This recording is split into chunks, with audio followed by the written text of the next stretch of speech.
26 તારીખના દિવસે યોજનાર સ્થાનિક સ્વરાજની ચૂંટણીને લઈને રાજકોટ શહેર પોલીસ દ્વારા તમામ પ્રકારની તૈયારીઓ કરી લેવામાં આવેલ છે. આંકડાઓની વાત કરીએ તો સૌથી પહેલા પોલિંગ સ્ટેશન લોકેશન રાજકોટ શહેરમાં જે સ્થાનિક સ્વરાજની ચૂંટણી માટે નક્કી થયેલા છે એ કુલ 543 જેવા છે. 543 પોલિંગ સ્ટેશન લોકેશન પૈકી 4 પોલિંગ સ્ટેશન લોકેશન જે છે હાઇપર સેન્સિટિવ છે. 141 પોલિંગ સ્ટેશન લોકેશન જે છે સેન્સિટિવ છે અને બાકીના જે પીએસએલ છે એ નોર્મલ છે. અને પોલિંગ સ્ટેશનની વાત કરીએ તો ટોટલ 543 પોલિંગ સ્ટેશન લોકેશનમાં 1187 જેવા પોલિંગ સ્ટેશન આવેલા છે. અને તમામ જે પોલિંગ સ્ટેશન છે એના ઉપર પોસ્ટ ડિપ્લોયમેન્ટની સ્કીમ પણ બની ગઈ છે. અને ટોટલ માણસો જે પોલીસના ડિપ્લોયમેન્ટની વાત કરીએ તો એમાં અમે સિવિલ પોલીસના 958 જેવા માણસો ડિપ્લોય કરવાના છીએ અને 165 નવા જે એલઆરડી ભરતી થયા છે લોકરક્ષક દળના માણસો એ ડિપ્લોય કરવાના છે અને એક સેક્શન એસઆરપીએફ નો પણ રાખવાના છે જે હાઇપર સેન્સિટિવ અને સેન્સિટિવ બૂથ ઉપર ડિપ્લોય રહેશે. અને આ સિવાય 1371 જેવા હોમગાર્ડ અને જીઆરડી ત્યાં ડિપ્લોય કરવામાં આવશે. આ રીતે 2000 કરતા વધુ પોલીસ જવાનોનો ચુસ્ત બંદોબસ્ત ચૂંટણીને લઈને રાજકોટ શહેર દ્વારા ગોઠવવામાં આવ્યો છે. અને ચૂંટણીને લઈને કામગીરીની વાત કરીએ તો પ્રોહિબિશન અને જુગારની બધીને નેસ્તનાબૂદ કરવા માટે જે લિસ્ટેડ બુટલેગર્સ લિસ્ટેડ જુગારીયા છે એના ઉપર લગાતાર રેડો કરવામાં આવી રહી છે. અને આ રેડ્સ દરમિયાન પ્રોહિબિશનમાં 280 કરતા વધારે કેસીસ અમે દાખલ કર્યા છે જે દેશી દારૂના છે. આની સાથે સાથે 90 જેવા કેસીસ ઇંગ્લિશ દારૂના અમે દાખલ કર્યા છે.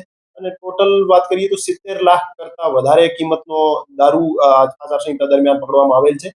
અને જુગારની વાત કરીએ તો 78 જેવા કેસીસ જેમાં 173 જેવા આરોપી છે એ જુગારના કેસીસ કરીને અમે જેલ હવાલે કર્યા છે. આ સિવાય અટકાયતી પગલાંની કામગીરી પણ જોરશોરથી ચાલી રહી છે. તમામ પોલીસ સ્ટેશનમાં અટકાયતી પગલાં જેવા બીએનએસએસની વેરિયસ સેક્શન્સ, પ્રોહિબિશનની સેક્શન 93 અને પાસા તડીપાર જેવી કાર્યવાહીઓ ચાલુ છે. ટોટલ રાજકોટ શહેર પોલીસમાં આજ દિવસ સુધી આચાર સંહિતા દરમિયાન 21 જેવા પાસા મંજૂર કર્યા છે અને 5 જેવા હદપાર જે પ્રપોઝલ છે એ પાસ કર્યા છે. આની સાથે સાથે 2500 કરતા વધુ માણસો વિરુદ્ધ અટકાયતી પગલાં લીધેલ છે જેથી શાંતિપૂર્ણ રીતે ઇલેક્શનનો આયોજન કરી શકાય. અને આની સાથે સાથે જે વાહન ચેકિંગ અને ચેકપોસ્ટ અમે ડિપ્લોય કરી છે 8 જેવી ચેકપોસ્ટ છે જે સિટીના અલગ અલગ એરિયાઝમાં છે અને એમાં જે પણ વાહનોમાં ઇલીગલ વસ્તુઓનો હેરાફેરી થતી હોય છે એને પ્રિવેન્ટ કરવા માટે અમે 24/7 ચેક ચાલુ કરી છે.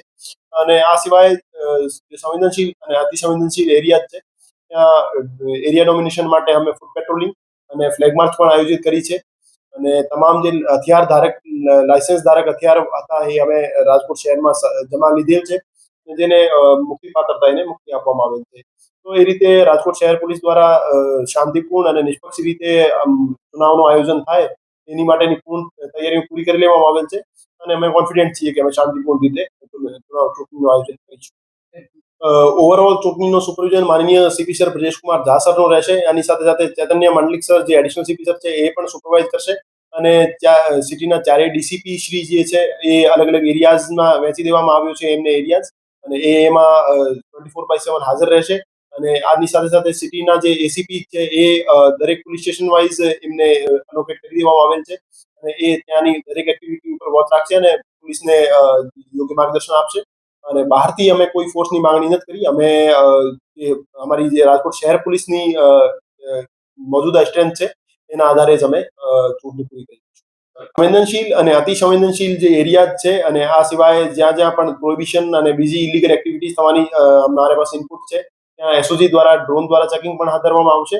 અને આની સાથે સાથે સાયબર સોશિયલ મીડિયા મોનિટરિંગ માટે અમારી સાયબર પોલીસ સ્ટેશનની ટીમ અને સાયબર લેબની ટીમ એક્ટિવ છે જે 24/7 જે સાયબર પ્લેટફોર્મ્સ જે છે એક્સ, ઇન્સ્ટાગ્રામ, ફેસબુક ઇત્યાદિ છે એના ઉપર વોચ રાખી રહી છે. અને જે પણ એન્ટી એસ્ટાબ્લિશમેન્ટ પોસ્ટ કરે છે અથવા શાંતિ દોડવાનો પ્રયત્ન કરે છે એવા માણસો વિરુદ્ધ અમે યોગ્ય પગલાં પણ લઈ રહ્યા છીએ.